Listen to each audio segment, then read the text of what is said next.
देश की राजधानी दिल्ली में एक स्थान है गाजीपुर। गाजीपुर में फल मंडी है, फूल मंडी और सब्जी मंडी है। दीपावली के दिन मैं भी फल फूल सब्जी खरीदने वहाँ गया। सुबह के 9 बज रहे थे और मेरा फ़ोन गायब हो गया। महंगा फ़ोन था, 1 लाख रुपए से महंगा फ़ोन था और वो गायब हो गया। सुबह 9 बजे मैंने शिकायत किया, वहाँ के मंडी के प्रधान को बताया, मैंने पुलिस को बुलाया। पता चला अब तक 100 फ़ोन गायब हो चुके हैं। अब सोचिए, दीपावली के दिन सुबह 9 बजे तक एक मंडी से 100 फ़ोन गायब हो चुके थे। पूरे दिन भर में कितने फ़ोन गायब हुए होंगे। उसके एक दिन पहले छोटी दिवाली थी, उस दिन कितने फ़ोन गायब हुए होंगे। उसके 1-2 दिन पहले धनतेरस थी, दीपावली के पहले 2 दिन पहले, उस समय कितने फ़ोन गायब हुए होंगे। कड़वी सच्चाई तो ये है कि दुनिया में सबसे ज़्यादा फ़ोन हम बनाते हैं, तो दुनिया में सबसे ज़्यादा फ़ोन भी हमारे यहाँ चोरी हो रहा है। सवाल ये है कि जितनी चोरी, लूट, झपटमारी, डकैती भारत में है, इतनी ऑस्ट्रेलिया की राजधानी कैनबरा में क्यों नहीं है। जितनी चोरी, डकैती, झपटमारी भारत में है, इतनी अमेरिका की राजधानी वाशिंगटन में क्यों नहीं है। जितनी चोरी, डकैती, झपटमारी, लूट हमारे यहाँ है, इतनी जर्मनी की राजधानी बर्लिन में क्यों नहीं है। जितनी चोरी, डकैती, लूट, झपटमारी हमारे यहाँ है, इतनी चीन की राजधानी बीजिंग में क्यों नहीं है। जितनी चोरी, डकैती, झपटमारी हमारे यहाँ है, इतनी रूस की राजधानी मॉस्को में क्यों नहीं है। जो समस्याएं भारत में हैं, ये पूरी दुनिया में क्यों नहीं है। जो समस्याएं भारत में हैं, ये दुनिया के कई देशों में नहीं है, तो पूरी दुनिया में क्यों नहीं है और भारत में क्यों है। केजरीवाल जी कहते थे कि उन्होंने पूरी दिल्ली में सीसीटीवी लगा दिया है। मैंने पुलिस वालों को बोला कि जरा सीसीटीवी देख लीजिए, सुबह 9 बजे सीसीटीवी देख लीजिए कि हमारे आसपास कौन कौन था, मंडरा रहा था, उससे आपको आइडिया लग जाएगा। मैंने पुलिस को बोला, वो कह रहे जी यहाँ तो सीसीटीवी नहीं लगा। केजरीवाल जी का सबसे बड़ा मैनिफेस्टो का वादा यही था कि पूरी दिल्ली में सीसीटीवी लगवा देंगे, और दिल्ली की सबसे प्रमुख फल मंडी, फूल मंडी, सब्जी मंडी गाजीपुर में मेरा फ़ोन चोरी हुआ, फिर पता चला जी यहाँ तो सीसीटीवी नहीं है। ये कड़वी सच्चाई है, ये कड़वी सच्चाई है। और भारत की राजधानी दिल्ली में जितना अपराध है, इतना दुबई में क्यों नहीं है, इस पर हम चर्चा ही नहीं करते हैं, इस पर हम सोचते ही नहीं हैं। आखिर हम चीन के जैसे मिसाइल तो बना लेते हैं, हम चीन जैसा भ्रष्टाचार विरोधी कानून क्यों नहीं बनाते। हम जापान जैसी बुलेट ट्रेन तो बनाते हैं, हम जापान जैसा एजुकेशन सिस्टम भारत में क्यों नहीं लागू करते। हम सिंगापुर जैसा एयरपोर्ट तो बनाते हैं, सिंगापुर जैसा ड्रग स्मगलिंग कानून क्यों नहीं बनाते। हम रूस से तेल तो खरीदते हैं, लेकिन रूस के नियम कानूनों को मुफ्त में क्यों नहीं लेते।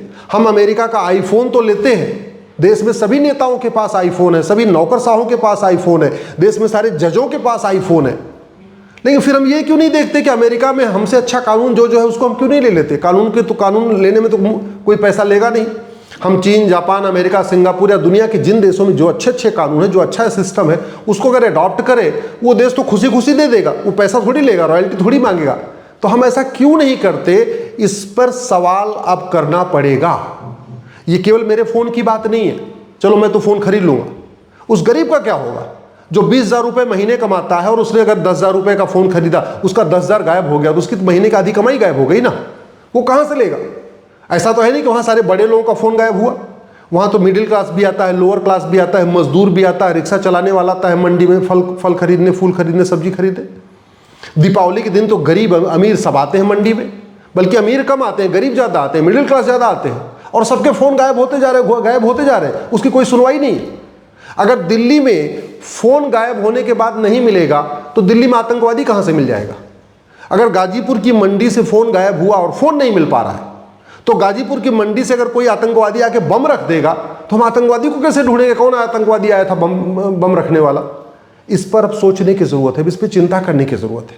और सवाल फिर से वही है, हमारे देश में जितनी चोरी है, झपटमारी है, लूट है, डकैती है, फिरौती है, अपहरण है, इतना अमेरिका में क्यों नहीं है, जापान में क्यों नहीं है, सिंगापुर में क्यों नहीं है, चीन में क्यों नहीं है, अमेरिका में क्यों नहीं है, रूस में क्यों नहीं है। इसका जवाब तो देना पड़ेगा, और इसका जवाब देना पड़ेगा संविधान की शपथ लेने वालों को, और उनको जवाब देना चाहिए कि दुनिया में जो देश हमसे आगे हैं या जिनको हम अच्छा मानते हैं, वहाँ क्या अच्छा है, हम उनके साथ तुलना क्यों नहीं कर रहे। हम इस घटिया पुलिस व्यवस्था को लेके क्यों बैठे हुए हैं, हम एक यूनिफॉर्म पुलिस कोड लागू करने के ऊपर चर्चा क्यों नहीं कर रहे। One nation one police code दुनिया के कई देशों में है, हमारे देश में क्यों नहीं है। दुनिया के कई देशों में one nation one administrative code है, हमारे देश में क्यों नहीं है। दुनिया के कई देशों में one nation one judicial code है, हमारे देश में क्यों नहीं है। दुनिया के कई देशों में सिटीजन चार्टर लागू है, पुलिस चार्टर लागू है, जुडिशियल चार्टर लागू है, एडमिनिस्ट्रेटिव चार्टर लागू है, हमारे देश में क्यों नहीं लागू है। दुनिया के कई देशों में जस्टिस विद इन ईयर होता है, हमारे देश में क्यों नहीं होता? और हमारे देश में पहले जस्टिस विद इन ईयर था, जस्टिस विद इन ईयर क्या, हमारे देश में जस्टिस विद इन डे होता था। राजा विक्रमादित्य, रानी अहिल्याबाई होलकर और छत्रपति शिवाजी महाराज ने जस्टिस विद इन आवर लागू किया था। 1 घंटे के अंदर फैसला करते थे समस्याओं का। जस्टिस विद इन डे होता था, 1 दिन के अंदर फैसला होता था। बहुत complicated cases justice within week होता था। ऐसा हम क्यों नहीं कर रहे? दुनिया के कई देशों में झूठ बोलना, झूठी शिकायत करना, झूठी जांच करना, झूठी गवाही देना गंभीर अपराध है, हमारे देश में क्यों नहीं है? दुनिया के कई देशों में चीटिंग, फ्रॉड, फोर्जरी और पर्जरी बहुत सीरियस ऑफेंस है, हमारे देश में क्यों नहीं है?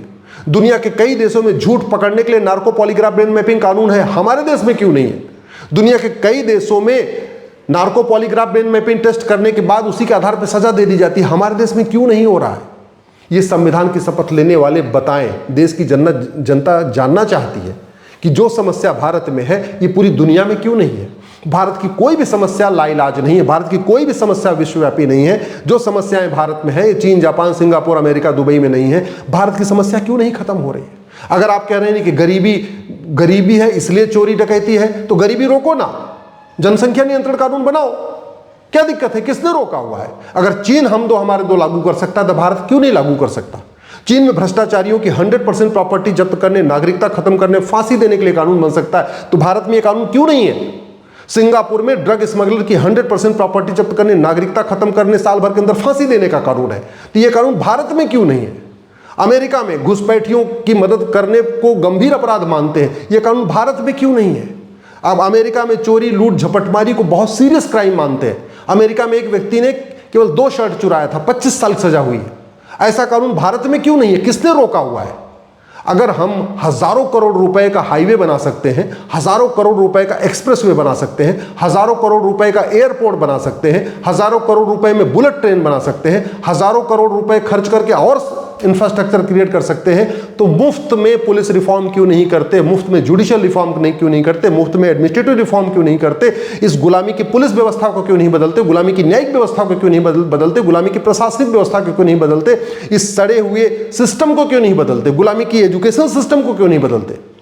आखिर हमारे एजुकेशन सिस्टम को अपना के जापान खुशहाल हो गया, हम अपने एजुकेशन सिस्टम को क्यों नहीं अपना रहे? हम क्यों अभी भी वही अंग्रेजों का मैकाले सिस्टम, अंग्रेजों का मिशनरी सिस्टम, अंग्रेजों का मॉन्टेसरी एजुकेशन सिस्टम ढो रहे?